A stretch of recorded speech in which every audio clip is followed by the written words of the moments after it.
This week in Jamaica Now, search on for St. Thomas girl abducted from her home. Disgrace, the acting permanent secretary is sent on leave amid a major probe into the loss of $124 million at the Education Ministry. The police, the FID, and the major organized crime and anti-corruption agency are called in. Then, we Jamaicans will only support businesses with a sign that says, all are welcome. The Bloodless Revolution social media campaign launched against vaccine mandate in private entities. Prime Minister urges Jamaica to prepare for a shift in the requirement for vaccination. Why should the vaccinated wait on the unvaccinated to return to normal? And Mr. Holness says there are no immediate plans for an election. Reputed gangster Christopher Dog Paul Linton killed in reported confrontation with the police. A woman is detained for questioning. And Reggae Boyz keep hope alive after 2-0 win over Honduras.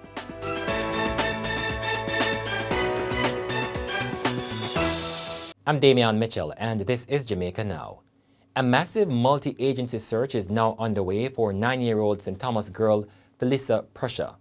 Felissa is believed to have been abducted from her home in Bath, St. Thomas. The police say CCTV footage obtained from the area shows the 9-year-old girl being escorted by an unidentified male. Since then, she has not been seen or heard from. She was reported missing by her mother on Thursday, October 14. On Friday, the police, with the help of a search dog, went into bushes in search of the girl. Yeah, that's indeed Avon. And I saw it inside, we should be baby. Should be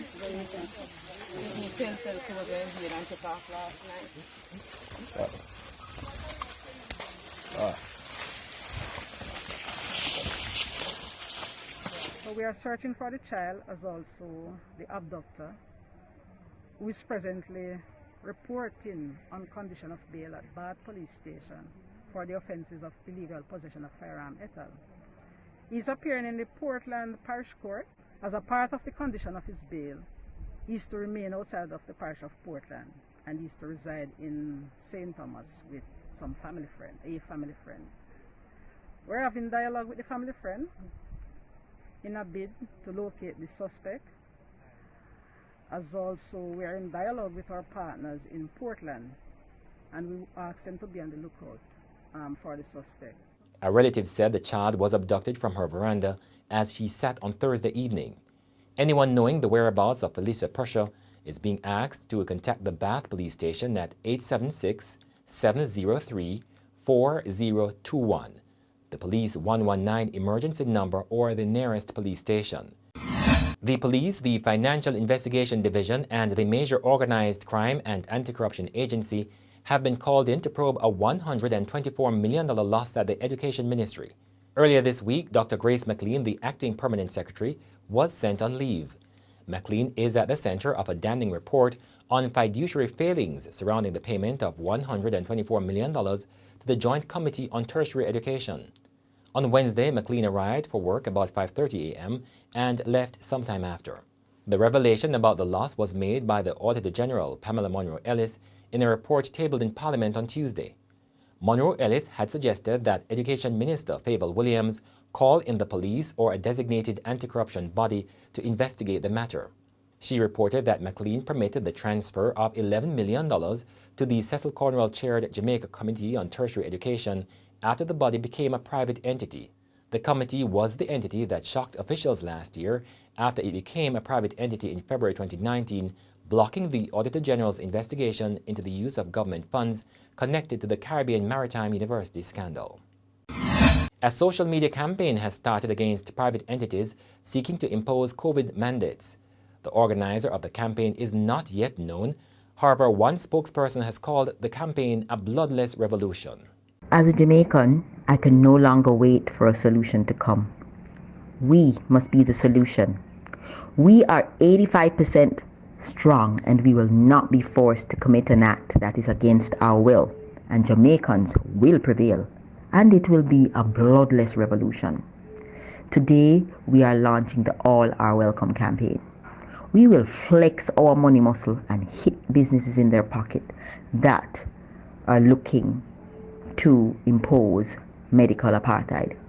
We Jamaicans will only support businesses with a sign that says, all are welcome. We are not about to allow medical apartheid in Jamaica. Not after Jamaican musicians and recording artists fought for apartheid to fall in South Africa. And Prime Minister Andrew Holness this week warned that Jamaica would be approaching a period when a vaccine option would be imposed. According to Mr. Holness, at some point, Jamaica will have to move past the debate over people's decision to be vaccinated or not. Why should the vaccinated wait on the unvaccinated to return to normal? At some point, we have to move forward. Yes. And the way to move forward is, if you say it is your freedom and your right, then it's simple. You must bear the consequences of your freedom and your right not to take the vaccine. Speaking in St. Anne during a vaccination tour, Holness said by November, Jamaica should have administered 1 million doses of the COVID vaccine. He said when the take-up reaches 50%, there will be a vaccination option. Some people want to call it mandate. I'm not mandating and forcing anybody. If you don't want to take it, it's your business. But don't expect the rest of the society to bear the consequence of your hesitancy. Meanwhile, Mr. Holness is maintaining that there are no immediate plans to call an election. He also criticized the People's National Party, PNP, whose General Secretary, Dr. Dayton Campbell, has argued that Holness is using the island-wide vaccination tours as a cover-up for a campaign for local government elections, which are due by February 27, 2022. That is the furthest thing from my mind. Right now, there's no benefit to calling any elections. We already control local government, and we are already the government. What more is there to prove? Reputed gangster Christopher Dogpaw Linton was this week shot dead in a confrontation with the police. The incident reportedly occurred in the Ellison Flats community in St. Andrew. The police say they received information that armed men were aboard a car which they signaled to stop. According to the police, a woman got out of the car and then Dogpaw alighted and opened fire at them. The police say they returned the fire and Dogpaw was fatally shot. The woman was then detained for questioning.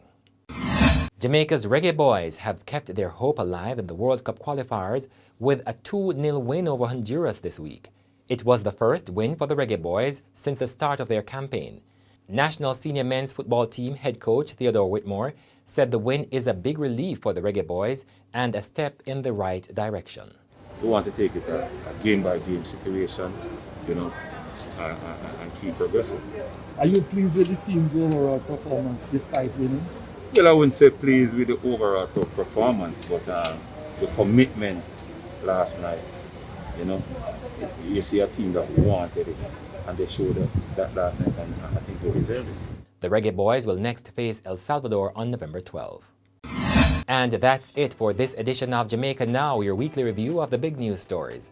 Send us your comments at onlinefeedback@gleanerjm.com. Follow us on Twitter and Instagram at Jamaica Gleaner and on Facebook at Gleaner Jamaica. Like this video on our YouTube page, subscribe today and turn on your notifications. I'm Damian Mitchell, and before we go, Spring Garden St. Thomas residents call for better upkeep of a historical landmark. Same like how Paul Boger march away, leave Stony, go fight for everybody. Not me alone. Every Jamaican.